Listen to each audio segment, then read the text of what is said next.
All right, we're live.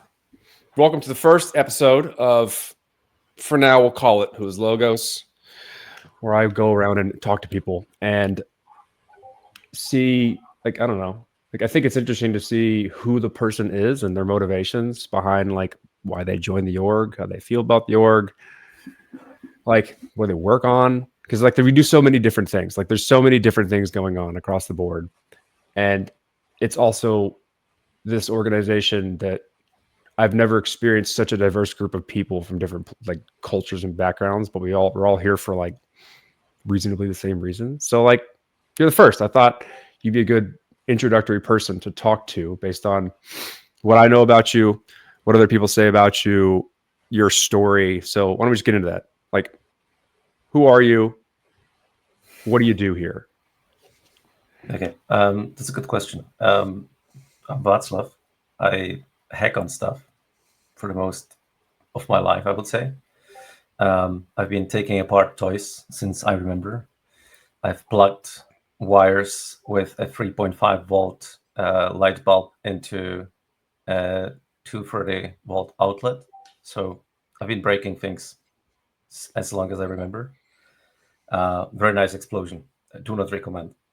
Um, I've been hacking on software for 25 years. I started when I was like 12, probably. So it's been a very long time. And what do I do at Logos? Well, I joined as a well, I thought I'm joining as a Golang developer, but it turned out to be a NIM developer. And I tried to escape that as fast as possible. So I turned myself into a solutions engineer and I started talking to people because I like to talk. And with that, I also started building random stuff that hopefully helps people to see how to build with Logos technologies and also provide feedback for the developers of Logos tech stack because sometimes we forget to build with our stuff when we are building our stuff and then the developer experience suffers. Mm-hmm. Um, at one point, someone called me Chaos Agent because I just go somewhere, I tell them they are doing it wrong, and I disappear, and then I come back later and be like, "See, I told you you're doing it wrong." Sometimes I also fix things, but rarely. Um, yeah, I. Someone also said that my life is a one big hackathon because if I'm not hacking on software for work, I'm hacking on software for fun, and if I'm not doing that, I'm also playing with kids, which often often involves some building, like some electronics and stuff like that, or building something in the yard, wooden stuff. So my life is a one big hackathon. I think I agree with that. You like that? With that assessment. Why? So like I've done a lot of like personal interview type things, and I enjoy doing interviews for this particular reason. And I've always asked this question um, during them, and it's like what motivates you?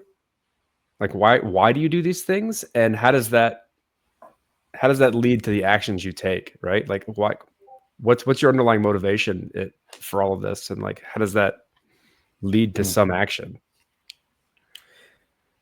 I think that it all started, or it always starts with I want to know how things work.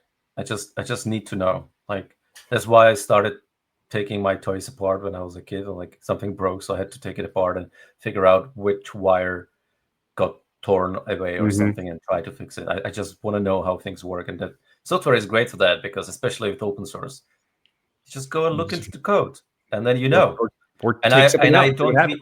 happens.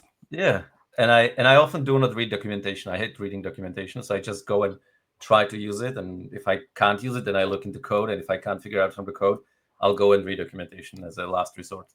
Um, so that's I think where it starts, and then it leads to I like to be useful or feel useful. I think it's a my selfish trait of I want to be seen as a useful Mm-hmm. person. So basically, since I remember, I would just do random things that felt useful at the time. regardless of whether I was here at Logos or before that at Red Hat or before that at other companies. I would just like look around, and if there was something that could be fixed easily, some low hanging fruit, I would just go and do it. And people would be super excited because someone did something that was not expected from them. Mm-hmm. And then I would feel good about that, and they would feel good about the thing finally working or the thing finally being pointed to as like, this is broken.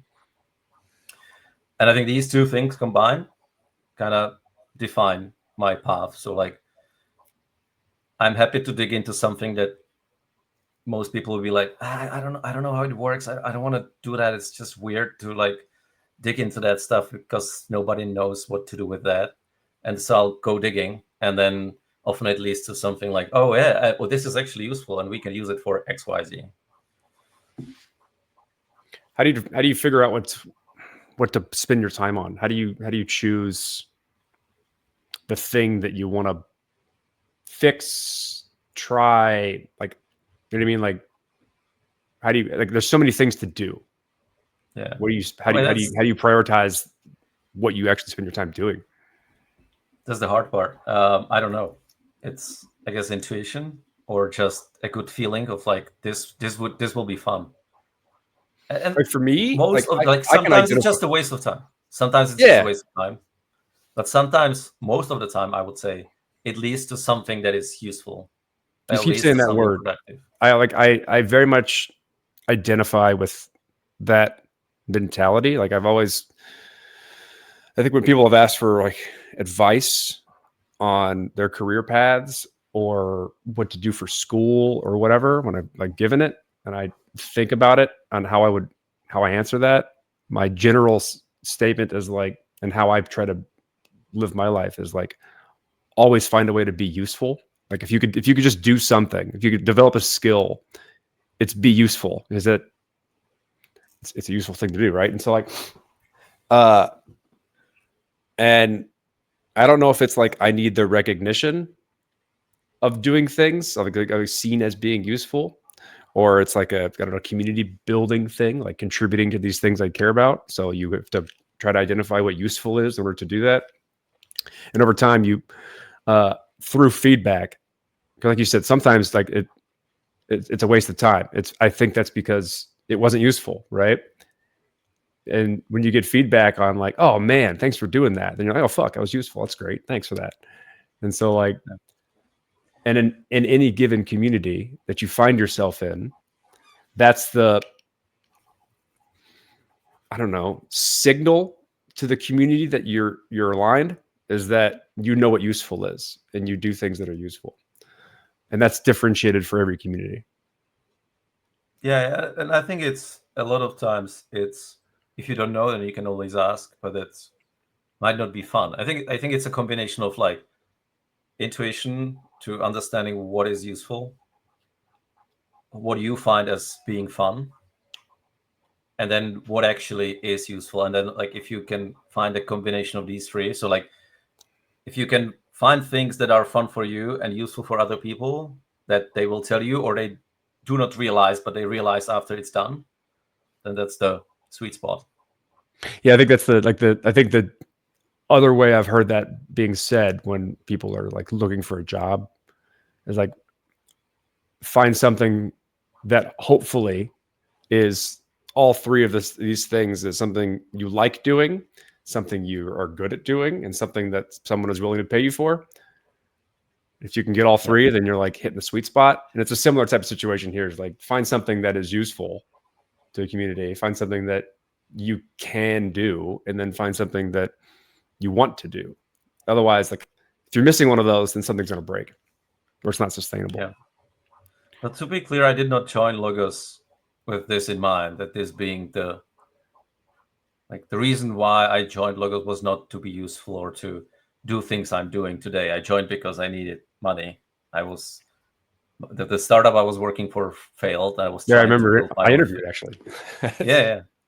I was trying to build my own thing for a couple of months, but I was just running out of money and with no prospects of like actually being able to sell anything. And then I had a connection with Angel back then, who basically asked me a year before that, like, do you want to join? I'm like, no. And I was like, do you still have something, please? And he said yes. And then I went through my interview And then when I joined, I was like, okay, let's take a look at what these guys are actually doing, because the only thing I knew was Waku at that point. I was just like, I looked at Waku. I tried to use it before the interviews because I wanted to understand what's it about. It was very useful for me at that point. And then I got in and I was like, what else? And then I was like, oh, logos, codecs, keycard, that. I'm like, okay. There is a lot going on. And I started digging, and as I explained, I like to take things apart. So whenever there was like a first version of codecs that was running, I was like, let's do something with that. Whenever I got a chance to get a hand on a key card, I was like, let's try to do something with that. And then I guess that kind of made me to get to know people in the company, or in the collective, get to understand all the pieces. And that also led to where I'm now, because if someone asks me like, what is logos, I can actually explain it. I think I can explain it well enough, where most people would still struggle, because they didn't have a chance to look at all the pieces and spend enough time to think about all the pieces and how they work together. And it's hard to just repeat what someone else showed them as a presentation. If you making don't that intuitive has been really hard, and it's needed to do. Like what if I look at you now, if I were to just watch you're proselytizing logos. Like you said, you didn't come here to join what we were doing. You needed money. Now you're very much like a solid voice of what logos is, in my opinion. How'd that transition happen? Like what was it that we're like, oh, I do like this. This is cool. I want to like contribute to it. I want to like tell people about it. I had a conversation about this with Jared a couple of weeks ago. Oh yeah. I I was telling him how when I heard his talks for the first time, I was like, dude, who is this guy? And why is he talking about all these conspiracy theories? Why is he shilling those so much? Like, this is so weird. Where am I? What is this and then place? and then I got invited to eFrome, to Web3 Privacy Now meetup. And I've told those guys as well that like they are like Jared's talks and them are the reason why I am talking the way I'm talking right now, is because they asked me to do a talk about privacy and Waku. And so I started preparing that. I'm like, I don't really know anything about privacy. I was one of the people that would tell you like, I have nothing to worry about if I have nothing to hide, right? Yep. Like obviously. And so I started digging and I made a talk that's called You Have Nothing to Hide, where I explain to people why they all have something to hide and how Waku helps to hide things, somewhat, like how it preserves privacy on the technical level, but like why is that important on the kind of philosophical level. And since then, it was roughly 2 years ago, since then I kept digging deeper and I started taking Jared's talk slightly differently. It's like, okay, it sounds like a conspiracy theory, but what if? And then I do my own digging, and I'm like, okay, yeah, it sucks. The world sucks. What do we do about it? That's shit. Yeah. I mean, So, well, like give us a TLDW on that talk and the why. Like in your opinion, from your perspective, why does privacy matter? Because like I have my own perspective, but I don't want to push that on you before I hear yours. yeah. Well, so I had the talk is basically starts with like we all have something to hide. Like for example, and it was a funny coincidence. The day of the talk, my wife had a birthday, and I had not planned anything. I didn't have a present or anything because I was too busy preparing for our trip to Rome for this event. And so that was my thing to hide, and I needed privacy for that. It could be the opposite. I had something prepared, and I didn't want her to know, right? So I needed privacy for that to discuss with my friends. But then you can scale it up. Like it's just maybe I know something about company that I need to leak or I want to leak, or maybe I just don't want the company to know that I'm talking to you about stuff, right? And it's about it's us figuring out who do we share it with, right? And yeah, so then I was like, so who is trying to breach this? Like, why? And then I was looking at that point. Now it's called chat control. Back then it was called CSAM, Child Sexual Abuse Regulation, by EU. And I started digging into that. I'm like, this is complete bullshit. Like, yes, I understand you don't want child sexual abuse materials spread around internet, but like, you're not stopping it by scanning people's messages, right? Like, that's not gonna prevent the bad guys to do the bad stuff. It's just gonna punish the good guys from like not being able to trust anything. Like, you can't trust your browser with what you are browsing because it's sending all information out there. That's a well-known fact, but we accept it because we are like, well, we get better services for that, I guess. But if you can't trust your messenger that someone is not reading that, I mean, like, I'm sending pictures of my kids to my family because when we are somewhere at the beach, there will be some children ass shown because they just go around naked. Mm-hmm. And I don't want to be flagged by some random AI or some random thing, right?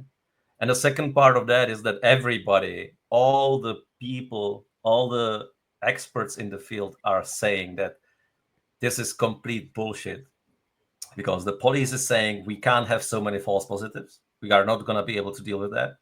The psychologists, the children's psychologists, say this is an extreme invasion into children's privacy. And if children cannot have privacy, not even in the online world, they won't be able to develop properly because they need to experiment with their identity and they need to be able to freely express themselves. And if they have to self-censorship even in like a messaging app, then that's just a big problem.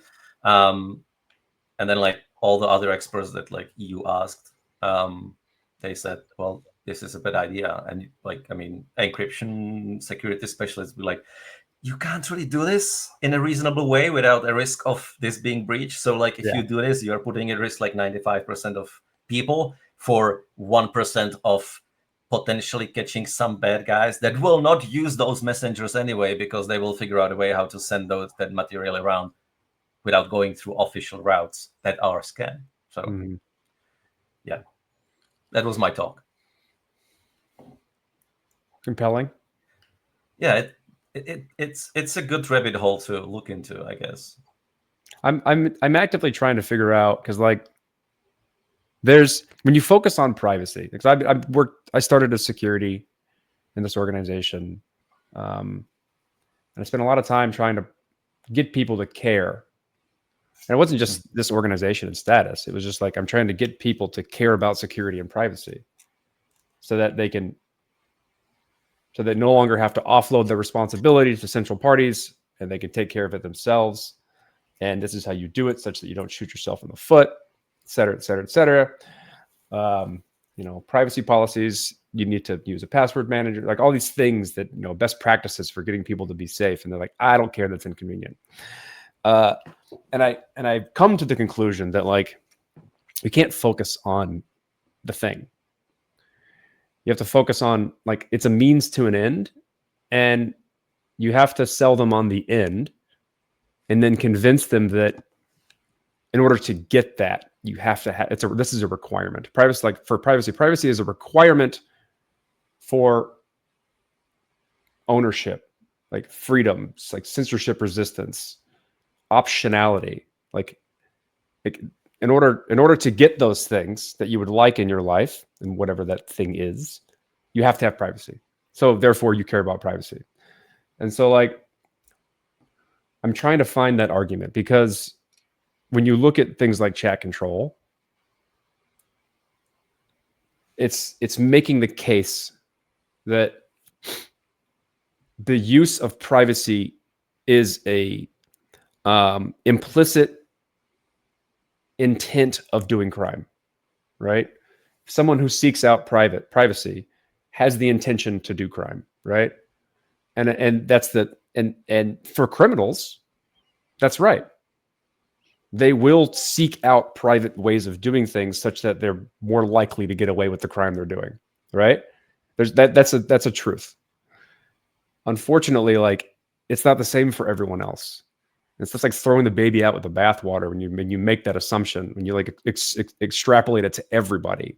And so it's on our job. It's our job to then look at all of the other reasons for privacy and broadcast those and sell those and convince people of those such that it's overwhelmingly positive to have privacy. Like privacy is normal is the kind of catchphrase there, such that it shadows this also true thing that criminals will use private services. So like what you said, you alluded to it, in that like just by trying to surveil everyone such that you can catch the small percentage of people doing bad things, you do so much damage. Yeah. And so like I'm trying to find a way to turn it on its head so that we focus on all of the good, all of the normal of the reasons privacy matters, so that it isn't this thing where like, oh, we're just trying to make services that help criminals do bad things. Because like we're always going to have that argument. It's never going away because it's true. Criminals use privacy. You know what I mean? Like, and so you have to, you can't use that as a way to I, proselytize this. I agree. So again, this was the first talk that I've done on the topic, right? And so since then, basically what I tell people if they ask me like, so why, what's the point? I'm like, yeah, nobody cares about privacy. Like literally, there are a few people that actually do care, like us, and then some other cypherpunks. The problem is when they start to care, it's already too late. Like it's like the bad thing. It's already happened.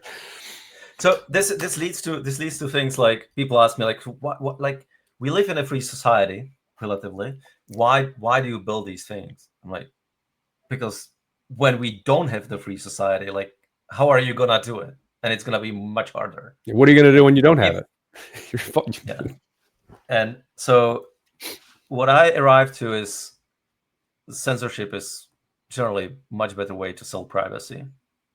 And what I say is, and some people disagree with me, but it feels like most people agree when we talked about this, is that self-censorship is a huge problem. Mm-hmm. Right. So if you have privacy and anonymity, then you can say whatever, right? And it may insult people, intentionally or unintentionally. But at least you can say things. And at least you can say those things to people that you trust, let's say, right? So it doesn't have to be crime. It may be just your opinions, right? And like if you are not able to share your ideas and opinions, then you suffer. But then also potentially society suffers, because what if you have good ideas, but you are worried about sharing them? Mm-hmm. Because what if other people disagree? Or what if there is someone who disagrees enough to report you to police or something, right? And so I feel like self-censorship is the worst kind of censorship. Those tweets that you write and never post because it's like it's a bit too triggering. I'm not sure. Like even though I have this disclaimer there, like am I going to get in trouble for people this? think about it? Yeah. And so I have a bunch of these in my Twitter drafts, like fun joke on some topic that's being hot at the point, but I never posted it because like I don't know. Like I think it's really funny. I know my friends would feel it really funny, would find it really funny, but would general public find it funny or insulting? And my humor often comes out as insulting if you don't know me. I'm okay with that. And that's one part of the problem, but it extends further, right? It's what software you write. Do you write all the software that you think about if you don't have privacy? If you have to worry about who is looking at your software, regardless whether it's open source or not?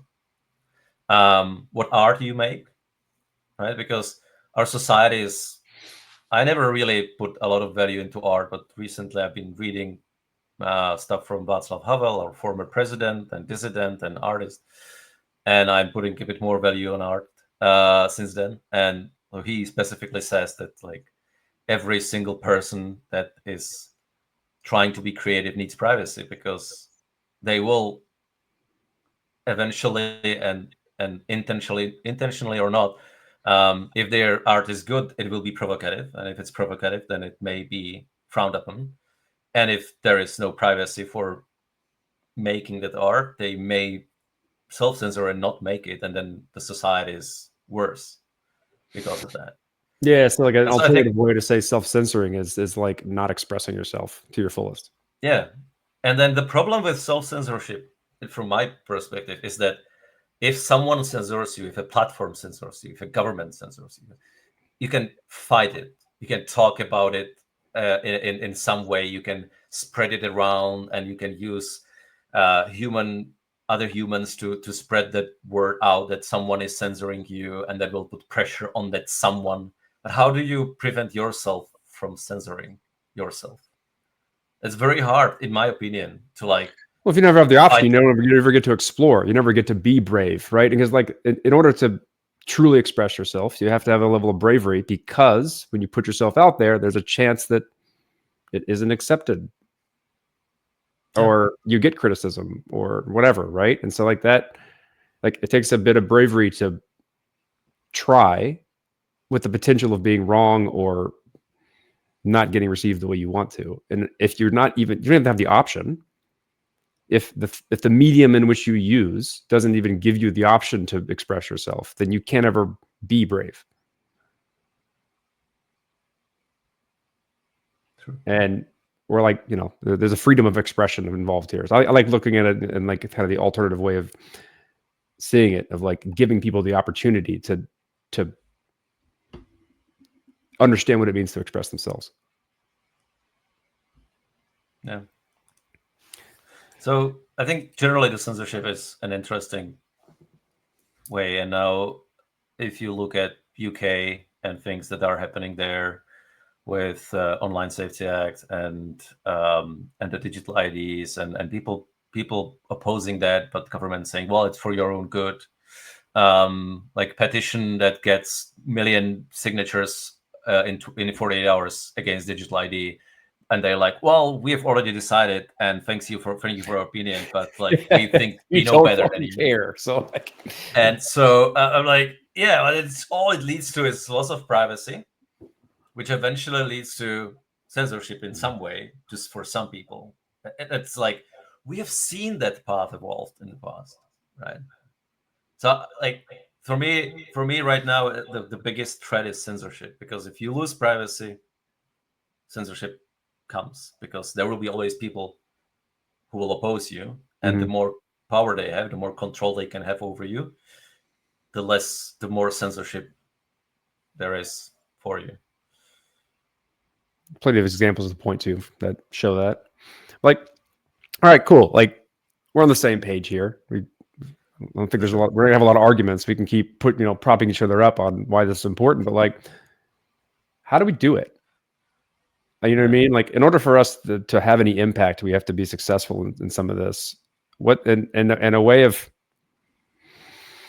I don't know, improving success is to look at the failures or the roadblocks in what we're doing. Like, from your perspective, because you have a unique one, in my opinion, because you're using the things and finding the problems and trying to communicate them back such that they get worked on or fixed or identified. And so like, where do you see issues? Where do you see roadblocks or barriers of entry, or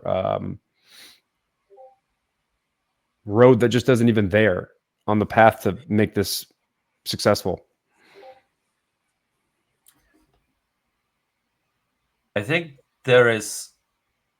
historically there has been one problem, and it's a general problem of us developers, is that we are developing for other developers. And so that often leads to neglecting the developer experience, which sounds weird. Like, we're developing for developers, so why would we ignore developer experience? Well, specifically because of assuming that the other developers would know that what we know, or would be willing to learn what we know, which is not the case. Because if you decide to develop an app with some specific stack, you don't want to learn the stack. You want to write business logic of your app and make money, or just get it in front of people or something, right? You don't want to spend weeks learning how some peer-to-peer protocol works, or some how to actually store data somewhere, or how to interact with some obscure RPC or whatever, right? You just want to be like, oh, there is this SDK which has 3 functions, and I call them in this order, and then it works. Okay, done. Let me build the app, right?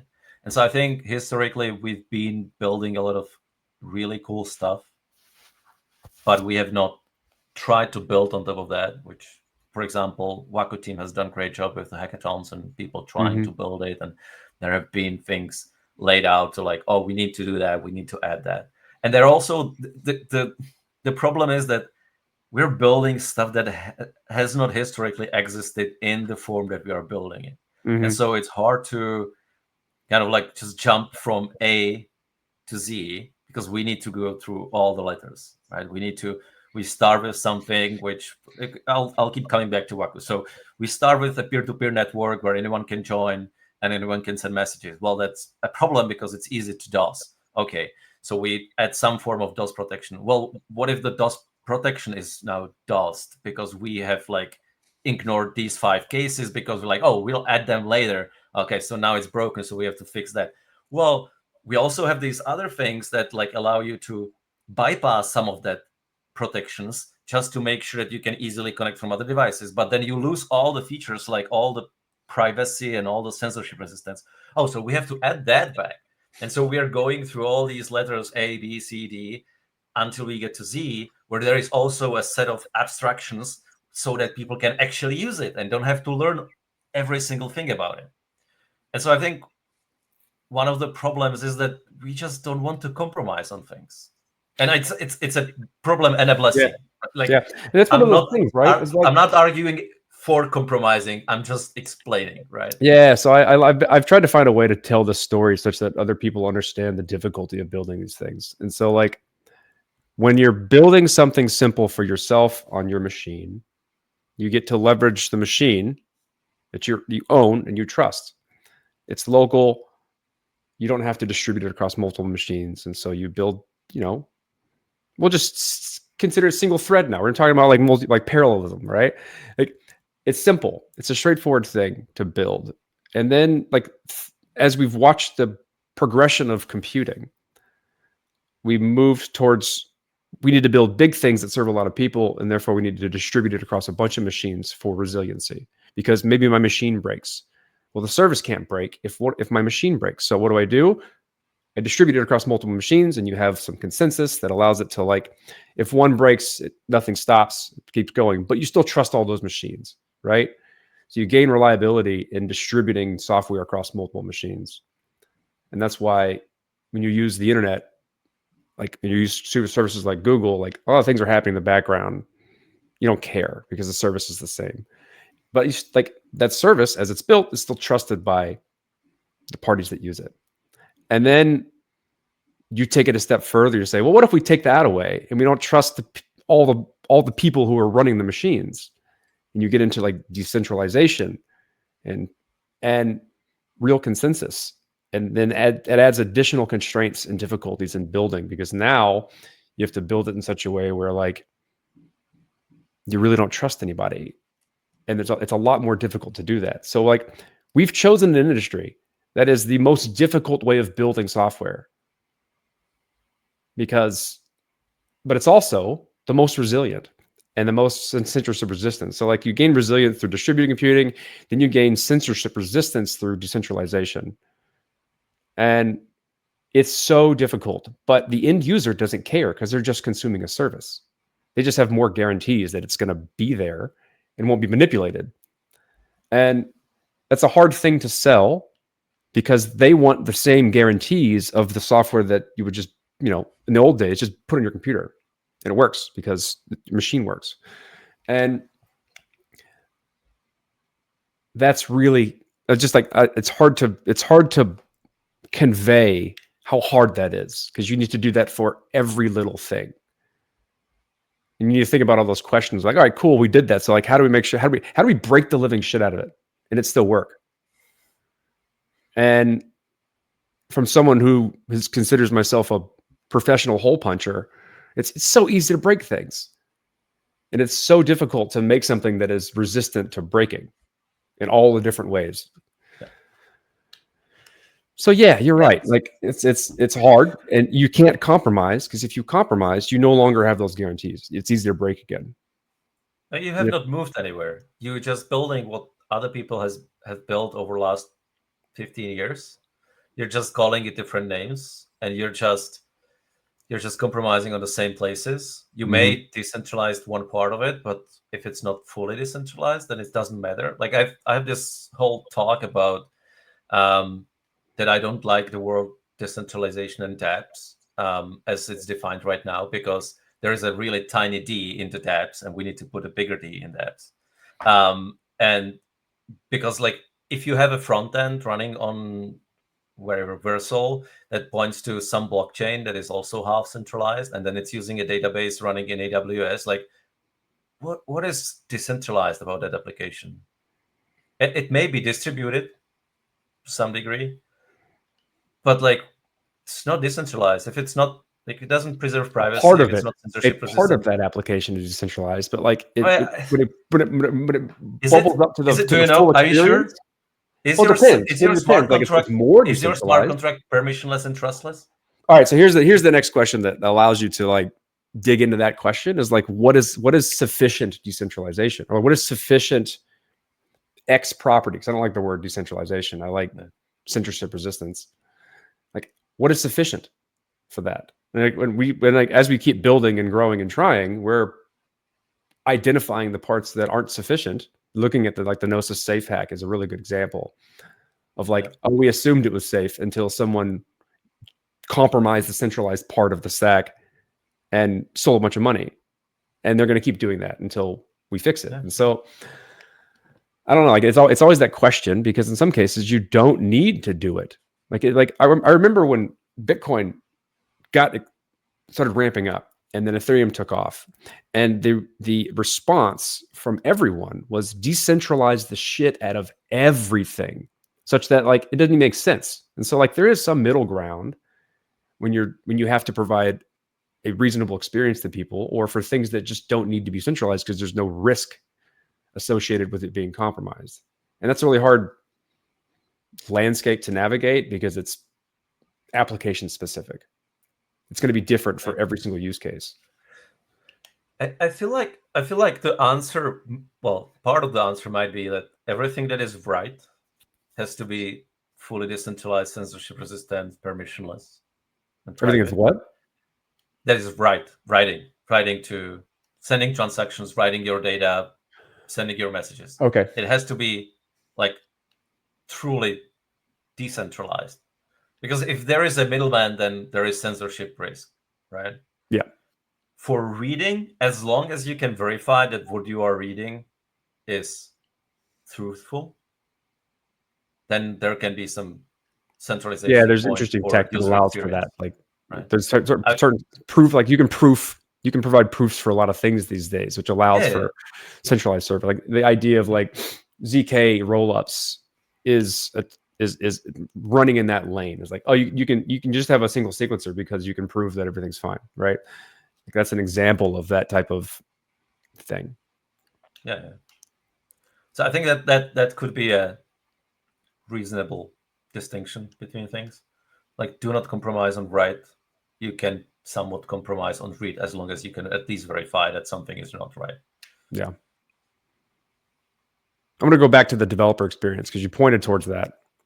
Yeah. And it's looking at the Logos launch strategy. It is front and center on our aim at providing a top-notch, best-in-class developer experience. And you mentioned that like us engineers, like it's hard for me to say us because I haven't built anything in a long time. Like engineers build for engineers, and that doesn't translate more often than not to a good developer experience because they're so far down on the weeds. They assume that the people who are using the software understand at the same level that they do. And that's not true. And I think a good analogy for this, like I spent a lot of time in academia. I've taught a lot of courses, like advanced and low level. Like, and I've had a lot of really, really, really crappy professors. And this analogy is like having a professor that teaches the classes as if you already know the information. You're going to have a bad time, right? I don't get it. Like, help me understand, like, break it down, make abstractions, make analogies such that it's easier for me to come to the table not already knowing how all of this stuff works. And you need to do the same thing for writing software, right? Like, if we're gonna look back at that previous conversation of like, what we're doing is very hard because we want to provide more strong properties of censorship resistance and reliability, but in the end, it's still the same service. The people who are coming to the table aren't going to understand the complexity of the software, and so you have to bridge that gap. You have to make abstractions that are easy to consume while still doing all the complex things, while also still allowing them to dig in the event they want to understand and they want to contribute at a more lower level. Yeah, I never actually, up until today or now, I never thought about it. But basically, if you're building libraries and software for other developers, what needs to happen is that you treat them as users rather than yet Well, another developer. your users are developers. I know. I mean, I know now. I never thought about it really. But just being honest, I never that connection was never made in my head. I was like, even when I talk to developers, I think about them like I explain stuff hopefully clearly and simply enough so that people can understand all the tech stack that we have. But even then, I would point them to some low-level information as well, and mention some low-level information where it was not necessary, probably because I like that. I like to dig That's where you things. I go. like to understand how things work, right? But I also understand that not everybody is like that, and they just want to use things. They want to be users of the software, even though they are not the end user. They are user on the go, on the path to the end user. And so I think that it is now a big focus.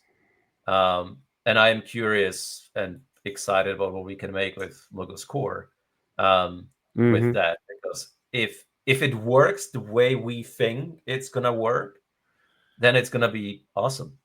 Yeah, because there's just like multiple layers of abstraction that anyone can dive into and contribute to meaningfully. Whether it's just I want to use Logos Core to build dApps easily, which would be like the highest level abstraction for Logos and the developer experience we're trying to provide, to I want to add a module that makes it easier for everyone to build dApps using this piece of technology.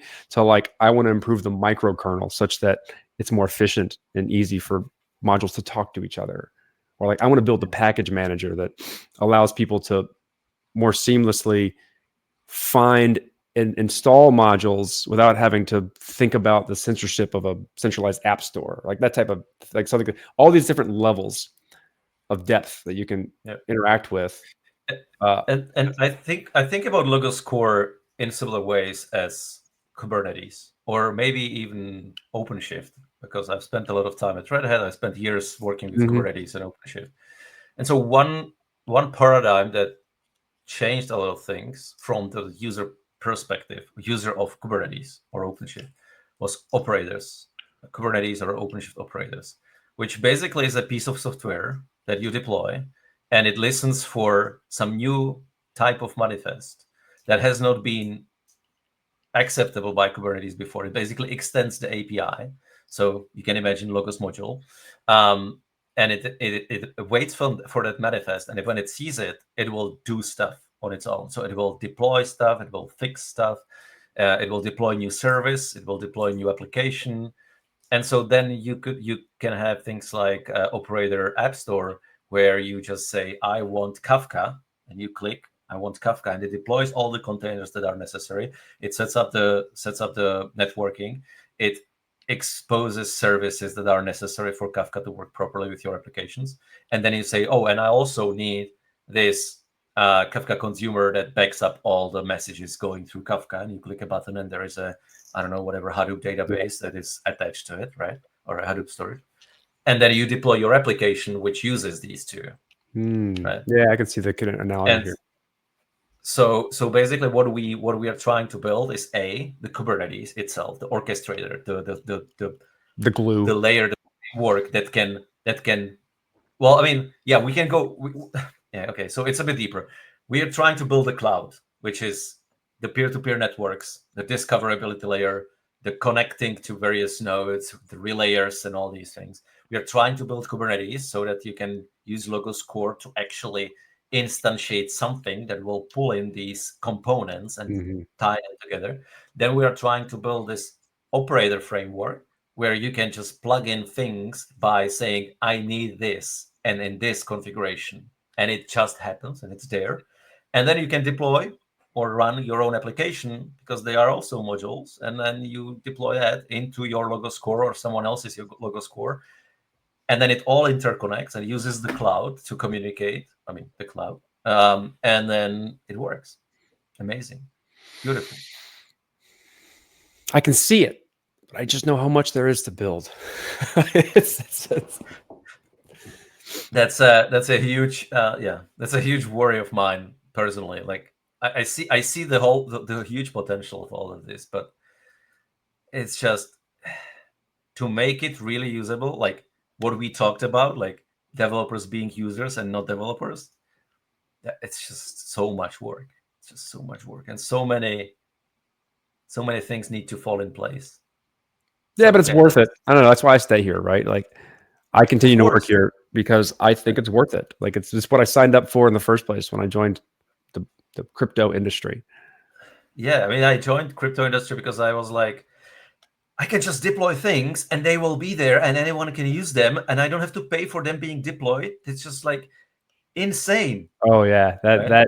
The that public blockchains. resource. Like I paid for it once and it's there and it stays there. It's reliably there and anyone can use it now. That's That's crazy. cool, and they can talk to each other.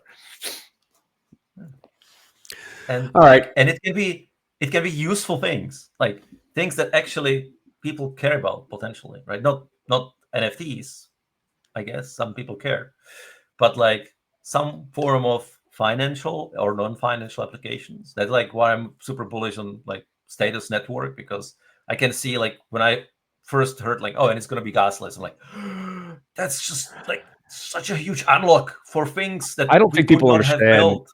I don't think people understand the like expansion of opportunity on how you build something and what you can build when you make it gasless, Yeah. and like the features you can add to the things that we've already built Yeah. when it becomes gasless. It's it's that might be a conversation for another day because I could ramble on that one for a long time, but it is incredibly exciting to experiment in an execution environment that operates that way. Like games are just one sample subsection of the things you can do, but it makes games possible. Because like in the past, I'll dive into it. Why not? And like in the past, when people tried to build games on a blockchain, they tried, and it was so cumbersome from a user experience standpoint and expensive if you tried to implement more of the game on the blockchain that like it didn't work. That's why we have like shitty games or like blockchain games that only effectively allow you to get items and then offload them from the game and then trade them in some market. That's all you're doing really is like trading some thing you earned that gets quantified on an open market. So it's just like based on NFT market. That's all it is. Because the user experience and fee structure of how you can use the blockchain has only enabled that. When you introduce the idea of gasless transactions, you're able to immerse more of the game into like using the blockchain and open it up to a lot of different interactions that could be really interesting. And so I'm excited to see that. And I think like status network is going to be the place where it happens. Like at least where we get to experiment that. Yeah. I have joined Web3 through being a Solidity developer and working for a Czech company that was focusing on integrating blockchain into games. So what you Mhm. just described was basically what I was doing there. I was building smart contracts which would interact with AWS-based APIs, where you can withdraw an item from a game and from an NFT marketplace, put it in a game, use it there, skill it up, and then there would be some admin wallet that would put it back on chain, update its stats, and then you could sell it. And I was like, I don't want to do this. This is nonsense. This is It's just just an not like extraction of this money is not part of from the people. gaming experience. And It's useless. I remember really good analogy, and this may date me, and I don't think people are gonna like or relate to it. But I used to play. I've been playing Diablo my whole life. Maybe not anymore because it's kind of sucks now. But like when Diablo 3 came out, they had this concept of an auction house, and a part of the auction house was real money. It was a real money auction house, and so what you did is you played the game, you got loot, you then offloaded it to this real money auction house to try and sell it. But what ended up happening was the only thing people did was just play the auction house. They didn't do anything else. The game became irrelevant because all people wanted to do was just like flip, buy, and sell stuff. And that's what you're doing with when you only expose a game to a blockchain by allowing people to offload their assets and put them in some market. The game doesn't matter anymore. And like that's why people play games, because they're immersive. They provide a lot of things, but like when you add incentives in such a perverse way, you lose the game. Yeah, what you described, I've experienced that at high school with like Diablo 1, Diablo 2, where people would be exchanging floppy disks, and paying each other a couple dollars. Well, people will Basically, find a way. They'll make the perverse incentives, but like I still loved the games back then. yeah. All right. We could do this for forever. How do you want to wrap up? Anything you want to ask or talk about or say? I don't know. Nothing really specific.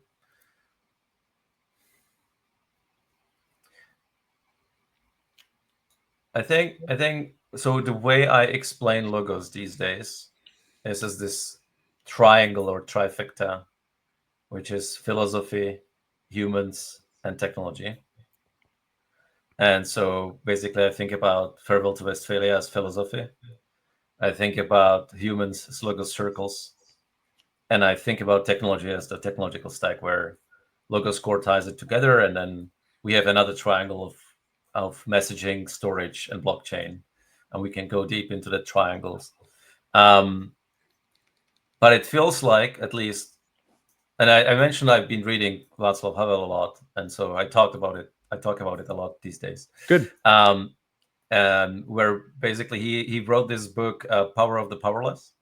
And I think it's a great book to read before you read Farewell to Westphalia, because then Farewell to Westphalia makes suddenly much more sense, from the perspective that he not only talks about the communist Czechoslovakia there as something he calls post-totalitarian country. So it's not a dictatorship, but it's more of a automated bureaucracy where not even the people in power have any power and are oppressed in a sense. And I think we are getting close to that with our current world. And it's not as oppressive, but it's so automated and so process oriented that the agency is taken away and the freedom to choose and to do things is taken away by the automatism of these processes and of this bureaucracy. And he also describes something like post-democratic world in that book, where he basically says that the democracies of the world are not much better than the post-totalitarian state. It's less obvious, and it's what I'm trying to basically convey. It's less obvious than in the totalitarian Czechoslovakia, the kind of oppression and control of the You still get to state. use the words, right? You still get to like hide behind this facade of something that doesn't exist.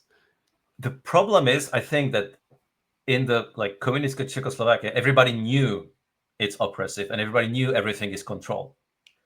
But here we kind of know it, but we don't really care. We are tired of all the things, and so we don't want to even think about it. There's an apathy Right? involved. Yeah, and so there is the meaning crisis and all these things, right, that you can talk about. But so he describes post-democratic countries or post-democratic way of organizing or governing people, where basically if you have a problem, you create a community or an organization that solves the problem, and then the community organization dissolves and another one takes place that solves another problem. And so that's why I think that this progression from communist oppression to current democracies, which are very much at the level, in my opinion, of automatism that he talks about there, as was the communism.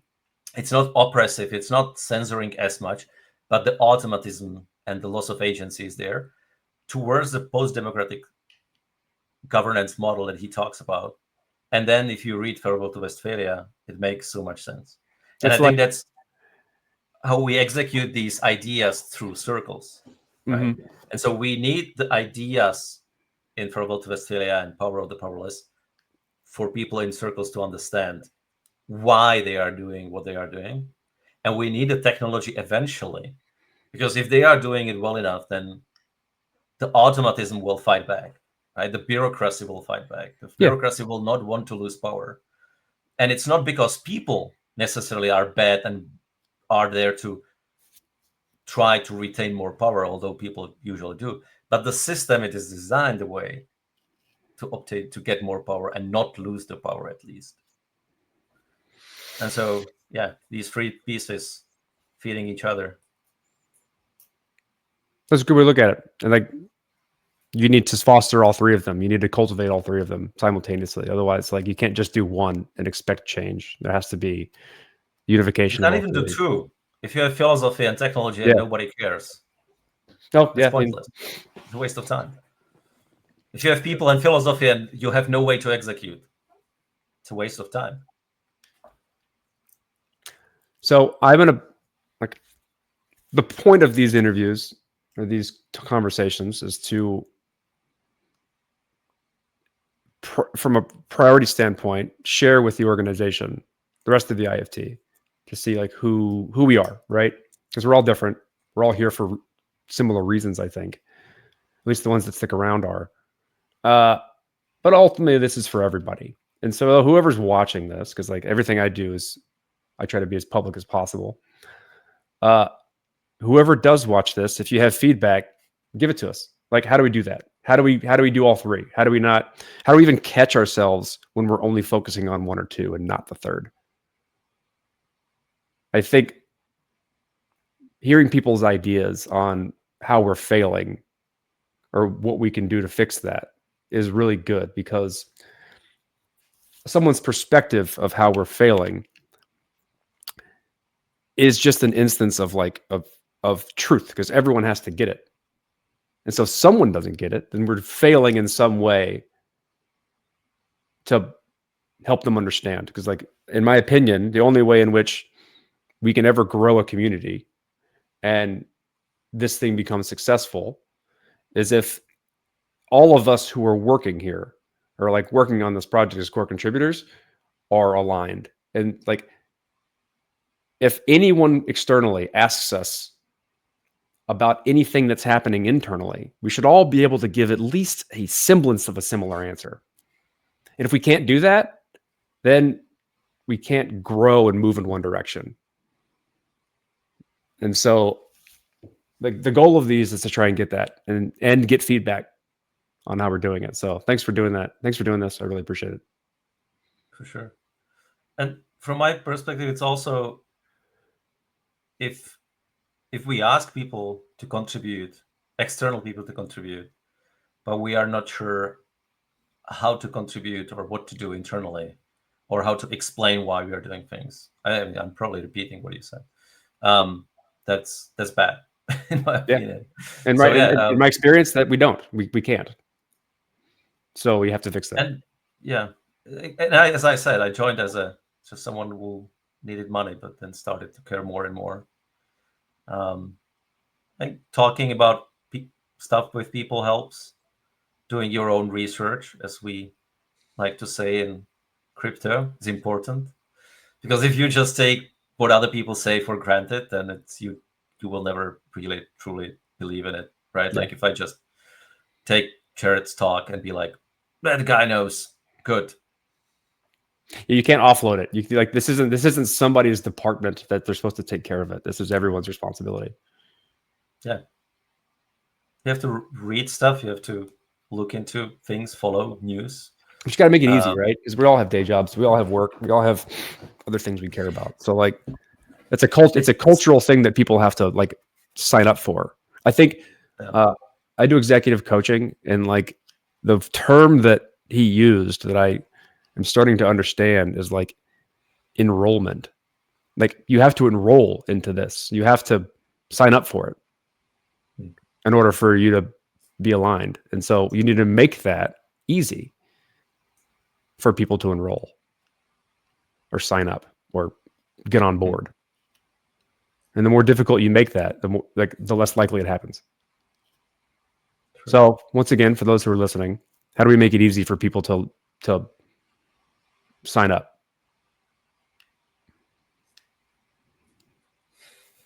End it there. Thanks.